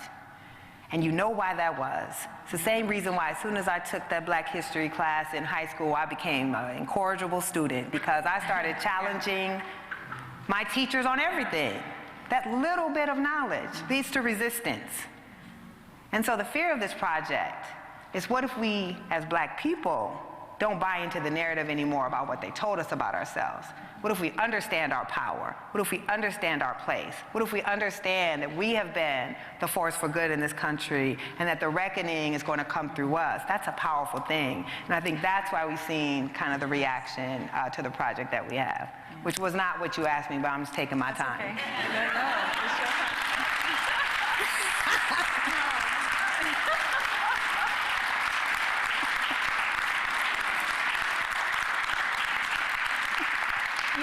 This is the restlessness I mentioned, where when you're doing the work, you're all in it, and you can't stop. I feel Dr. Robinson Morris on my shoulder. I want to say something before I turn it over. To segue off of these last comments, one of the things that you also notice in terms of the contradictions and the hypocrisy is that African Americans really have been at the forefront of pushing the ideals of America, of pushing the ideals of civil rights, of concretizing. And I always tell my students, freedom at some point is relative. It doesn't really exist if it's not conjoined with the rights and liberties in which that really undergird it. And you will see where you know, we continuously fight. We continuously fight for our right to just exist, our right to be whole, our right to fulfill our limitless potential. And it has always been met with the, you know, in terms of the relentless pursuit of profit. And the relentless pursuit of profit, you know, using black bodies, right? Exploiting black bodies. And so when, you know, you're talking about the Constitution and how, you know, the framers of the Constitution have to be so particular about the language because they don't want to use the word slavery or slavery. But yet, I always tell my students, it is in that Constitution, how it is written, where we see the inevitability of the Civil War. At the moment of the founding in 1776, that you have to negotiate what you're going to do with this group of people, individuals, chattel property. The fact that you have to negotiate that in your nation's document tells you everything. That the inevitability of that, trying to maintain this balance, it will not hold. And it will give at some point. On the eve of the Civil War, you had 4,400,000 and some change in terms of those who were enslaved. Now, the 4,400,000, 4 million were the ones enslaved. Out of 4,400,000 people of African descent, I should say, 4 million were the ones who were enslaved. On the eve of the Civil War, the wealthiest region had been the slave-holding states with the exception of North Carolina. On the eve of the Civil War, the wealthiest regions, when you're talking about how slavery and the institution of slavery, not just slave-holding, but everything that came out of the practice and the business of slavery, so the banking, the goods that are produced and sold and refined and sold, the exchange of the marketplace. The wealthiest place literally had been the slaveholding states. And then immediately following the Civil War, those were the poorest states. That's how much the economy relied on black bodies. The other thing then is to look at, so then how do we move out of this? How do we move out of One more minute, Dr. Vander. One more minute. Yes. How do we move out of this one here? How do we move out of that? But this is a critical point. This is a critical point. Because as we're trying to figure out what do we do with this group of people who for over 250 years have been kept enslaved, without rights, illiterate, who now have to fend for themselves. During Reconstruction, you have for the first time where you have an identifiable number of African Americans who are voted into office. And in the 1619 Project and in the history books, it'll tell you that those African Americans who went into office with rather progressive platforms. They were looking at education, funding of public education. They were looking at funding of public health care, right?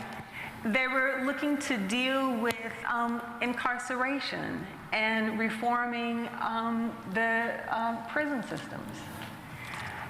Everything that they were looking to do, those things weren't simply for African Americans, but for society at large would have benefited.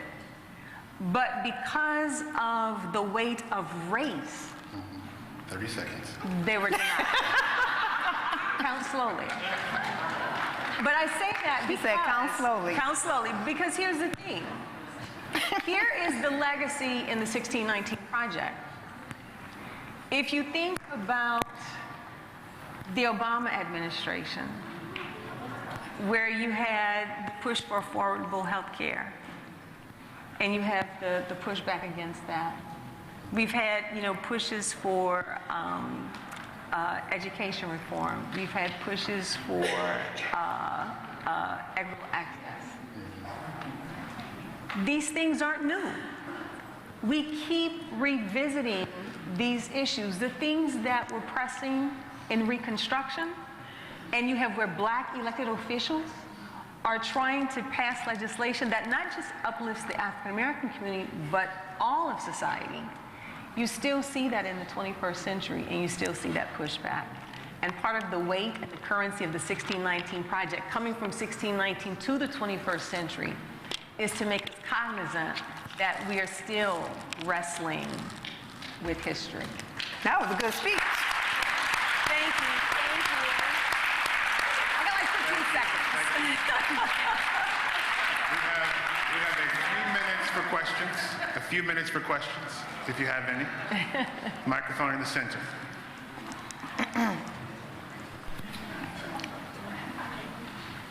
Hi, I have one question. Come up to the microphone. I have one question. I have not been able to read the complete project, but one question comes up for me. In some of the reading, did the question of colorism come up as to how they made us start thinking about one was better than the other? And do you think there is still evidence of that today? So I'm assuming the last part of that was a rhetorical question because clearly, no, we did not specifically address colorism in the issue, but you know, we had a limited number of pages and there were an unlimited number of stories that we could do. So we picked the ones that we did, and we are hoping to expand. That could be an area of expansion as well, but we did not. But yes, colorism clearly still plays a role in our communities. Do you find that today, what's going on politically, particularly with this person we have at the head of our government, and what's going on, the gerrymandering, the stacking of the courts, and so forth and so on, that they are trying to maintain that privilege that they've had since the beginning of this country? I'm assuming that's a rhetorical question too. I mean, of course, what we're seeing now, I mean, this is why I study history, right? Because everything that you see now can be explained if you study history. Nothing is really new. We see a fear of demographic shift, and how do you maintain power in a country that is shifting? So the question is, do Republicans actually really believe in one person, one vote? Are they trying to, I mean, I would argue gerrymandering electoral college is clearly showing you don't believe in one person, one vote, trying to restrict the vote, trying to use race-neutral means of restricting the vote, which has been a tool since the 15th Amendment. That's also not new, right? The grandfather clauses, literacy tests were all race-neutral means of restricting the vote, and now it's voter ID. Now it's purging of voter rolls, that sort of thing. This is, so the 2 points I want to make off of this is clearly Donald Trump following the first black president was predictable. Every advancement, large-scale advancement in black American life was followed by an intense white backlash. And while Obama being in the office didn't materially change the condition of black people, the psychological wage of that was powerful. So immediately then we get followed by a president that many would consider to be a white nationalist. Not surprising to black folks, clearly.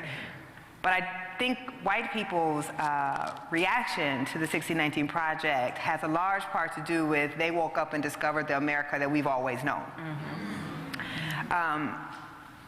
At the same time, most of my work has not been under Donald Trump. And any one person in the White House doesn't change, right, the narrative of who we actually are. And these ideologies have always existed, and white liberals, you know, have values that they don't necessarily live either. And all of my work is to white liberals who voted for Hillary Clinton and not even to Trump supporters. Okay, now I'm just rambling. The last thing I want to say about the idea of gerrymandering and do we believe in one person, one vote, is we've had this kind of common theme amongst white journalists that because our country is shifting demographically, that white people will be in a racial minority and suddenly we will become a new country and that will shift the balance of power. Except we know we can just look at the South. That was never true. You could look at Mississippi right now, the most heavily black state in the Union, cannot elect a Republican governor. I mean, a Democratic governor, right? So the truth is, what we're seeing now is just following the template of places that have always been heavily black or majority black, and black people didn't rule anything. And this effort that we're seeing around trying to deprive certain people from voting, making it more difficult to vote, is to ensure that white people remain in power no matter what the demographics of our country are. I think the scariest thing for a segment of white America after Obama was elected was that we didn't need that many white people to vote for him to win. And actually, who won that election was record black turnout, very high support among Latinos and Asians, and then a minority of white people. And that was a scary thing. And that's what happens where you get Trump, who actually loses a popular election, right. But because of the Electoral College, which develops out of slavery, you can still win without winning the popular vote, which was a very long answer to your question.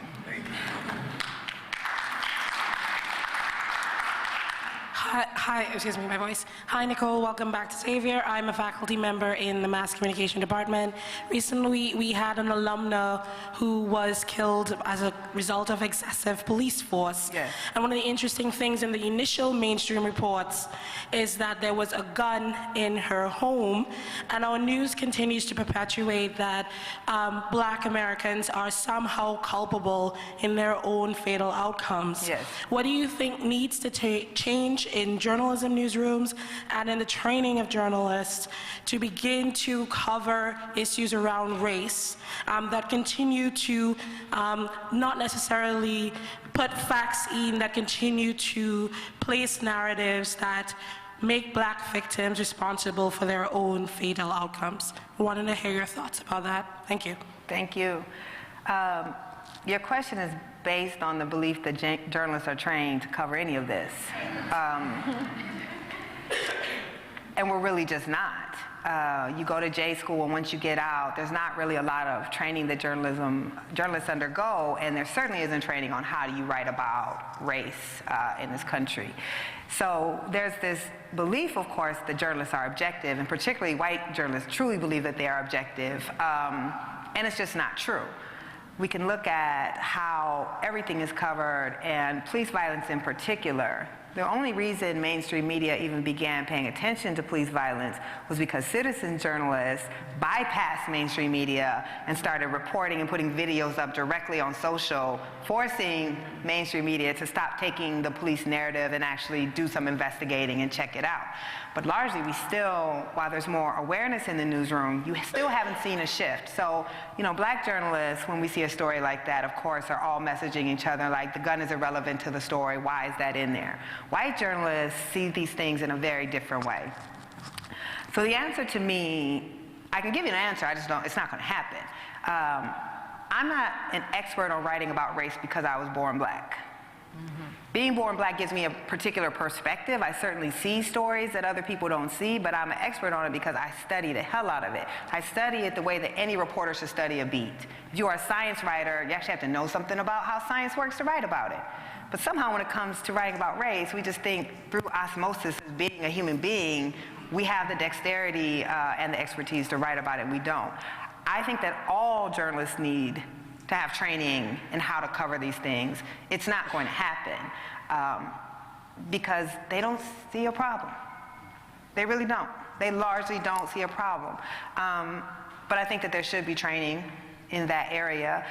And then, of course, you have to have black people and other people of color in decision-making positions. You have to have the black editor who can say, why did you insert that fact? That shouldn't go in there.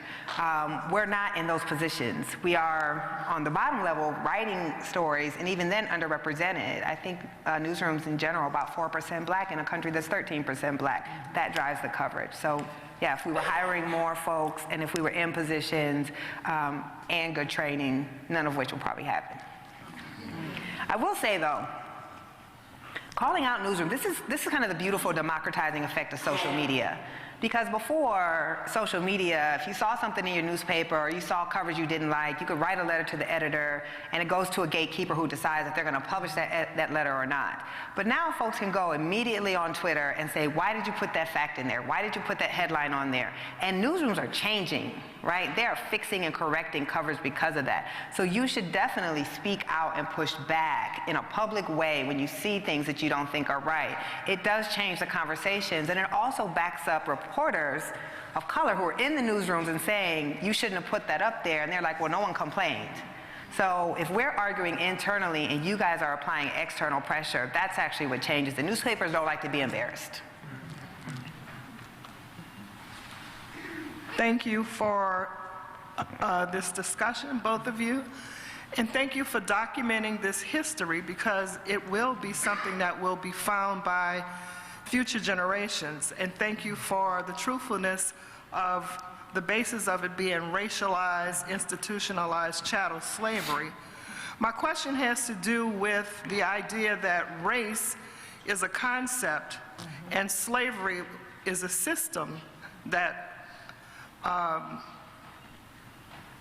generates the energy for this talk. My question has to do with how do we tell the future generation, our children? There's lots documented, the conversations will continue. It's kind of difficult to have them without using the term race or explaining slavery. But how do we raise an independent thinking generation that does not process who they are by race or a system that we were forced to be a part of? I don't know that we can. I don't know that I can try to raise my child not to process race when she's going to go out into a world that treats her as a black person in every way. It's the same way, yes, race is a social construct. Yes, I teach my daughter that race isn't real, but it is. Money isn't real either, but I bet you want to go out there and spend it, right? Like the idea that a green piece of paper means something and has value is because we believe that it does.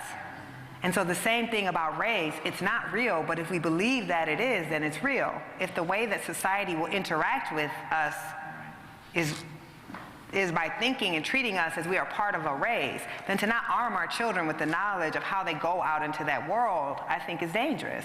My daughter, we've talked about race. I can't remember when we didn't. She had her first book on slavery when she was 3 years old. Maybe she'll tell me when she's grown that I traumatized her, but,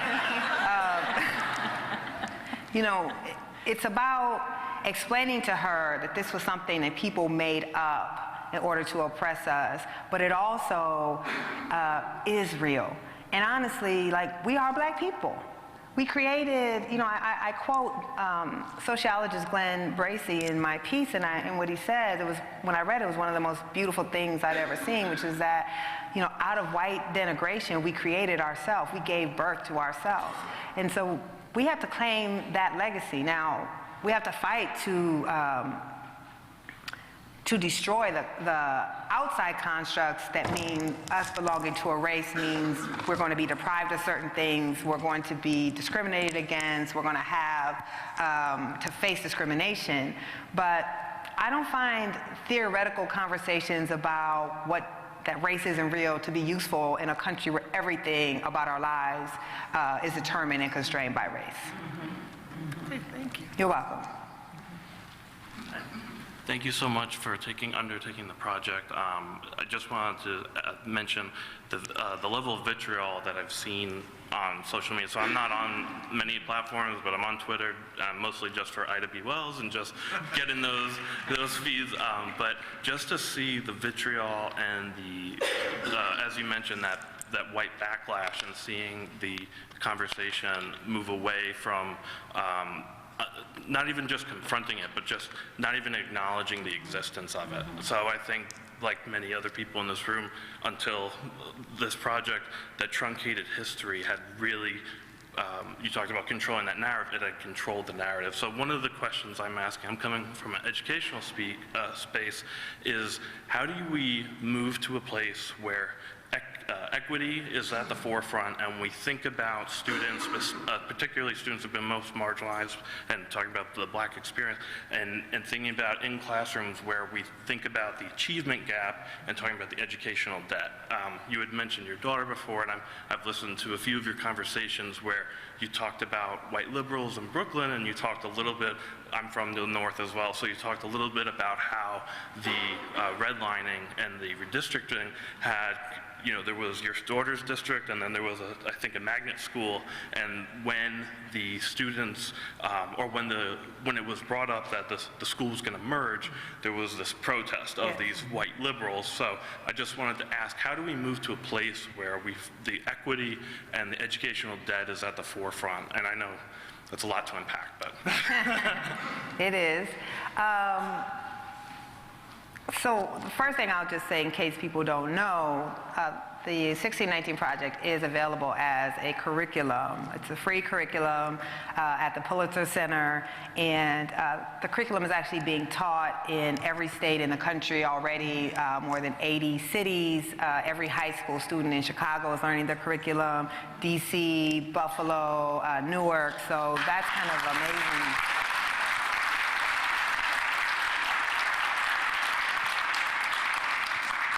It told me that, the project only published in the middle of August, and the fact that educators were willing to kind of like tear up how they had planned their curriculum to teach this speaks to the power and the thirst for understanding.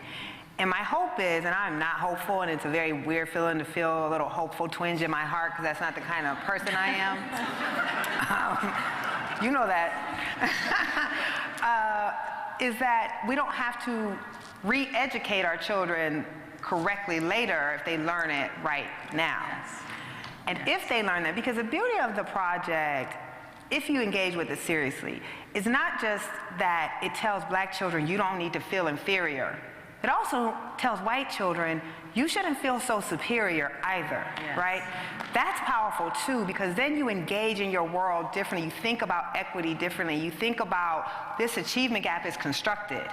You understand those things if you see that architecture, if you see that you're not actually better than other kids, you just had a completely different American experience. That to me is the power of what it can do for our youth. And that maybe they'll grow up and be better decision makers and have to make decisions more towards equity as adults, and not have to be 40 years old and someone is trying to re-educate you for the first time.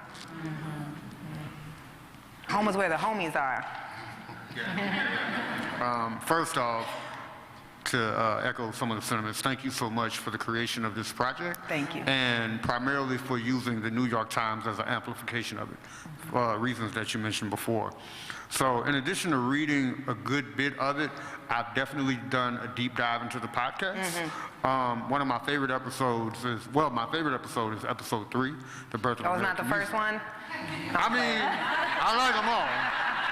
But Episode 3 is actually my favorite, I particularly too. like episode 3 because there's something of a, not necessarily a break in the intensity. No, it is. But there's a levity there, right? And so my question is kind of based around this idea. I'm a poet that's working on a project called The American Audit, which is really based around this extended metaphor of America being audited by Black people 400 years post-slavery. So in the midst of going through critical research is such heavy lifting. So what my question really is were there moments like, say, episode 3, where you were able to find moments of reprieve? And what is the value of having moments of reprieve when going through such heavy lifting to put out such critical content?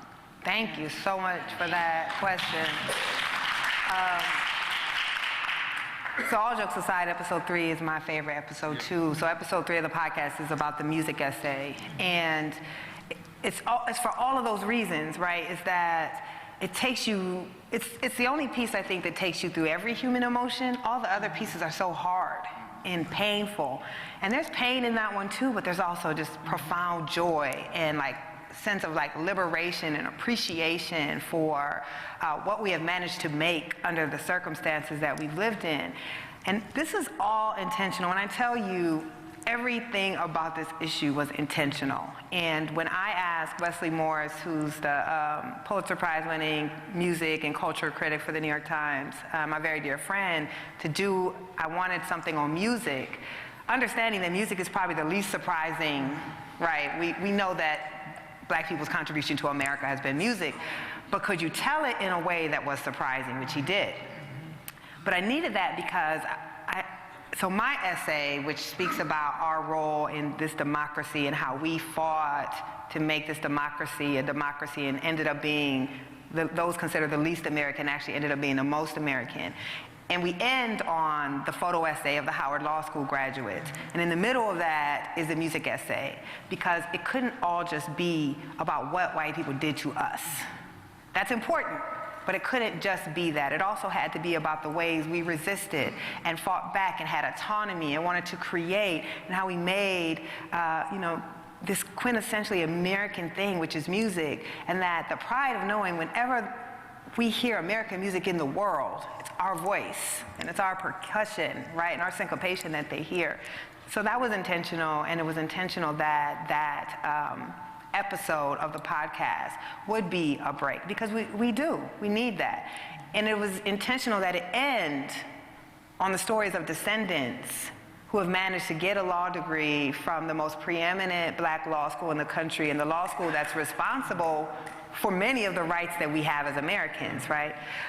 All of that was intentional. So I appreciate that you got that, because that was my biggest fear, was that I didn't want us to come away from it just feeling like this was a project that documented the crimes against us. It is. But we made like amazing things out of that, and that's what we were trying to show. So thank you.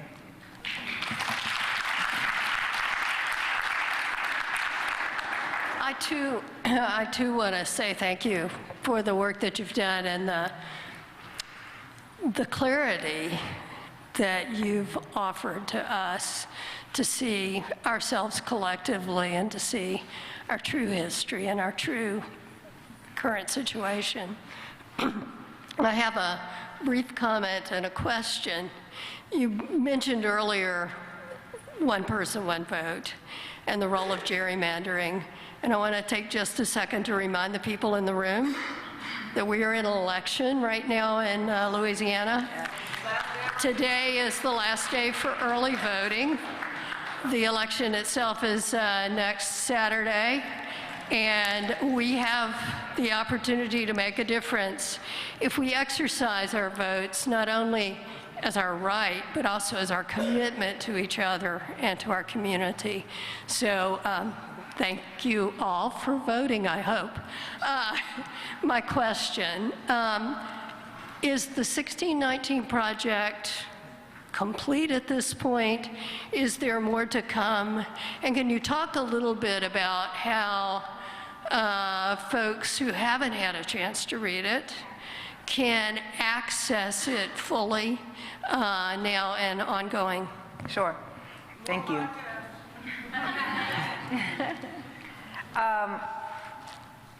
So everybody wants more podcasts, but that's because nobody realizes what it takes to create a podcast like that. Trust me. In general, this has been like the hardest thing I've ever worked on, and definitely the most emotionally taxing thing I've ever worked on. I never cried this much on anything, and I don't know a Black person on the project who didn't cry at least some point. So I say that to say,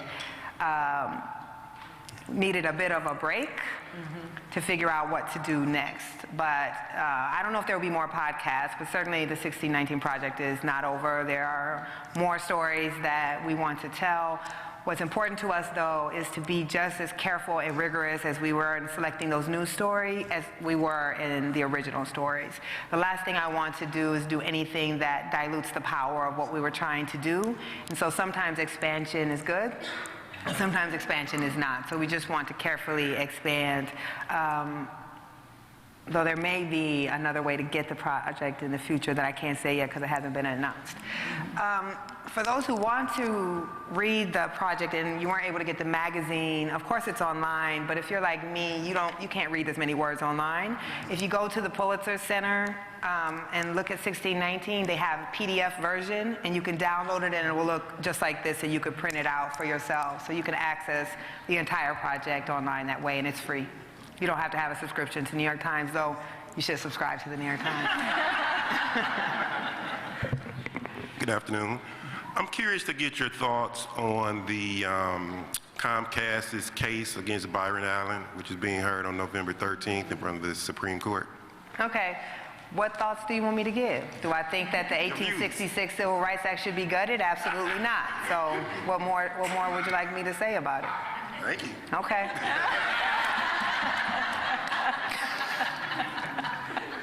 Hi there. So we work in mainstream media in essentially a white man's power structure world. That has a lot to do with how news is determined. A lot of people may not realize that. There are those of us who are in there trying to make some differences and changes. This is one of the most significant differences and changes in my career that I've seen, and I really appreciate you so much for being there and having this type of impact for us as black journalists and for this nation. I do want to say that if you have not been aware of Nikole prior to 1619, I appreciate you for your body of work leading up to what made it possible for you to be in a position to do this. With that said, my question is, I want to see more Nikole Hannah-Joneses and challenge me and challenge others for what we can do to make sure that this isn't the last 1619. Absolutely. Thank you.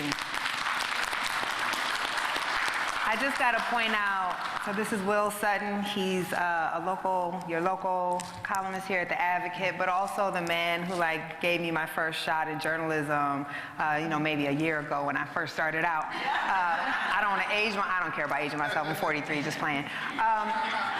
But I was a student and I was looking for a chance and did not have my shit all the way together. And in our tradition, he got me right and he told me what I needed to do, and then he gave me my first internship and my first job. So you helped make Nikole Hannah-Jones. And in that tradition, as you know, I co-founded the Ida B. Wells Society for Investigative Reporting to do exactly that. I try to make my life motto to be the person I needed when I was trying to make it, that there weren't enough people opening doors and taking, a black girl who wanted to do investigative reporting in a field that is very white and very male and saying, I'm going to give you a chance and I'm going to teach you and I'm going to give you the skills that you need. There's too many people who want to hoard their resources so they can be the one. I've never in my life wanted to be the only black person with power in a room, and I'm doing my damnedest to ensure that I'm not. As a matter of fact, I was at Hampton the other day, and the organizer came to me and she was like, why did you give all those students your cell phone numbers? And I was like, if a student asks me for my number, I'm going to give it to them, right? We can't be in these positions and then, okay, don't ask me for my number, just playing. But I'm serious, right? And this is one thing that will help to shape in me. And just in general, we can't be in these positions if we're not going to hold that door open and pull other people through with us. And I work every day to try to do that. Yeah. Hi. Hi. I want to thank you for giving me that brief moment to meet with you. I'm also the messenger that participated in the short documentary that presented Thank you for everything that you do. And before Miss Nikole Hannah-Jones was introduced, my enthusiasm in getting involved with the project not formally being a part of the HBCU project initially, was in my generation as being a senior citizen myself, graduate of Xavier University, And it was a seminal moment for me, generational moment, that something comprehensively was put together that we didn't have to run all over in various different directions to get an idea of what our accomplishments and what our trip was here as a people. And I want to thank you for that. And at the same time, I want to let you all know the lady that participated, Miss Emma, she went through, she's 95 years of age, and she's here at the present time, and I had to just come up here, if you would stand. Thank you.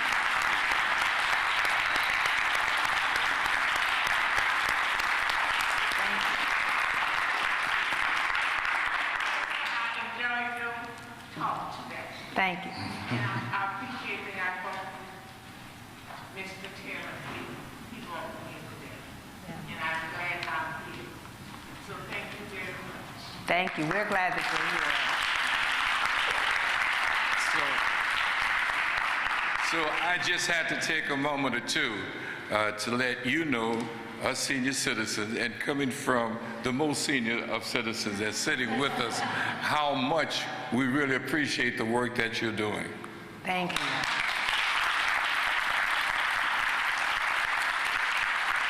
All right, I'm getting the eye from the event staff. Let's give Nikole and Robin a round of applause. Thank you, guys. Oh, thank you.